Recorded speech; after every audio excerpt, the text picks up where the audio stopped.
Alright guys, we are back here at Lars Kubatchoy and sa inyo nga nagahulat sa sining segments ang aton ma-feature. We are so blessed kay subong damo kita sa pagatilawan nga pwede ninyo diri makadtuan diri lang sa may De Leon Street sa may Mandurriao, and gin-interview naton kagina si Sir Larry Subong, ari naman and the person behind sa kanamiton sa ato nga pagatilawan subong si Ma'am Primrose. Ma'am, thank you gid sa pag-upod sa amon subong. Anytime na kanami gid sa ina dire ako sa inyo bisita kamo, just go at home kagid dire. So Ma'am Primrose, siguro first ang aton nga batchoy, aton nga buko batchoy amo ning aton nga i-feature, no? So and then if you could tell us something about this buko batchoy. It's just like a classic bok choy, pero with a twist. Inihaw buko juice, and then balance of buko juice, and then bok choy soup. So, ang iyang ingredients, pareho man lang sa aton nga bok choy, which is may pork liver, may pork, chicharon, Mickey, and then buko strips. Wow. So, ang twist ara sa sabaw. Wow. So, pwede mo siya i-try. Oh, pwede ta. First na ang sabaw lang na ibe. No MSG, pero ang tamis niya buko na buko kag namit gid be. Ato ni be. Pwede ka man ka-add sang egg, boiled or fresh egg, pwede gid. Depende sa inyo nga preference. Ma'am, unique. Lain gyud sa iban is because sang buko nga sa bagang buko ya nga Ina-incorporate sa pag-incorporate niya kag na-notice nyo dire sa iya nga sabaw wala nagalatab. wala siya naga oily kag sebo. It's because amo to nga ginambal ni Sir Larry kag ginasa gato kami is because ang alkaline content sang buko It's very rich. it's very rich siya kag amo nang gatunaw sang ga-alkalize ang iyang acid sina. So kadto na kamo dire namit ni siya. So pila ni siya ma'am ang inyo nga selling sini? Ang fresh Mickey is 150, bihon sa tanghon, and then miswa nga noodles is 170. Grabe gid. Very very affordable. Kag try nyo na dire. Next naman kita ma'am. Next naton. Anong next? Are, Pansit Molo? Yes. Oh, okay. Oo. So, this is another signature dish sa Iloilo City, no? Ang buko pansit molo. Okay. Ano naman niya ma'am ang iyang Bali-balance man sa sang buko juice, and then ang iyang water. Tapos, little bit of seasoning. Wow. Depende sa preference mo man sa imo nga ingredients. Kung Mami. pork, chicken, may molo balls siya, tausham, and then buko juice. Ay, buko strips. Buko strips, meat. ma'am. So, pwede mo Namit siya siya. Namit. i-add sang chili garlic sauce. Kung Sa mga hilig ito man sa spicy, garlic, kaya, So namit ay may agad something ang buko naga-enhance sa isang taste ang even sinisang pansit molo nila.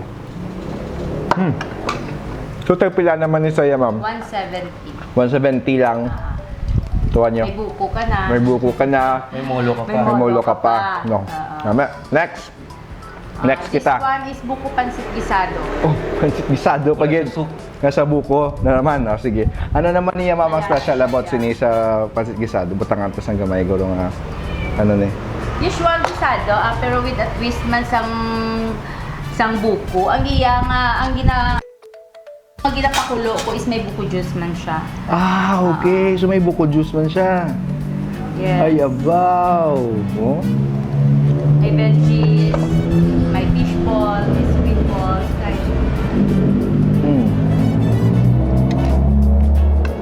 Sa inyo nga mahilig gid bala sa buko, kag gusto mahilig makamo sa pansit, nan. Amo ni saw. Nga ang iyang very natural. Hindi saya nga wala man. Saburuso siya compare mo sa mga Yes, masaburuso siya.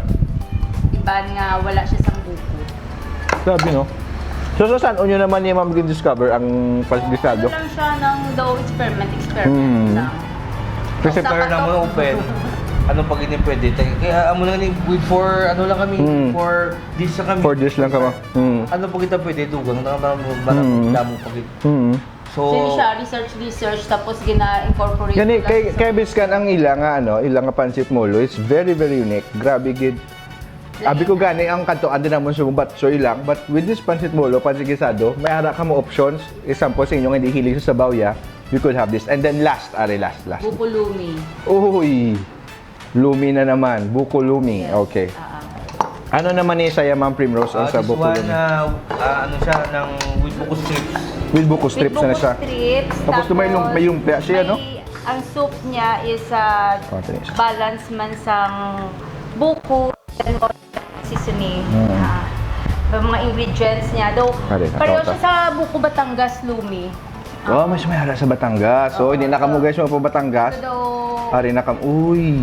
medyo sticky siya compare mo yan sa local lumi. lumi, Kaya yeah. medyo masabaw. Yun na siya, medyo sticky siya. Grabe, no? Tapos may lumpia na. Yeah, oo. Amo ni sa tsura niya. Silawan natin. Lain gidya ka may buko. So, ini naman, pag-integrate nyo naman, mama, lain naman kami nyo. Oo. Basi ano naman ang mga, basi sa sunod, may ari naman na dibalanda namin ng mga... Yun na. May mga, ano kami, May buko halo-halo kami. Pero tikman. sa subong di, wala ko kabakal. Kaya usually fresh fruits ginagamit. Mm. And ang yaya nga ice buko dito. Buko juice. Wow! So there you have it. Mapabatsoy ka man, pancit molo ka man, pancit gisado ka man or lomi. Kanto na ka mo diri sa Lars. Ma'am Primrose, could you invite ato mga viewers to come here sa inyong store? Sa gusto mag-try, kung sa wala pa, sa nakatilaw, kung sa wala pa nakatilaw, open di kami Monday till Sunday. 8 a.m. to 8 p.m. Diri kami located sa Dilion Street, Mandurriao, Iloilo. So there you have it. Thank you, good Ma'am Primrose. Thank you, good Sir Lars, Thank you for so having us. much. Kag sa inyo, mga business people who want to be featured next, comment down below. Kag sa inyo nga wala pa ni nakatilaw, kadto na kamo dire, and see you our next vlog. God bless everyone. Thank you.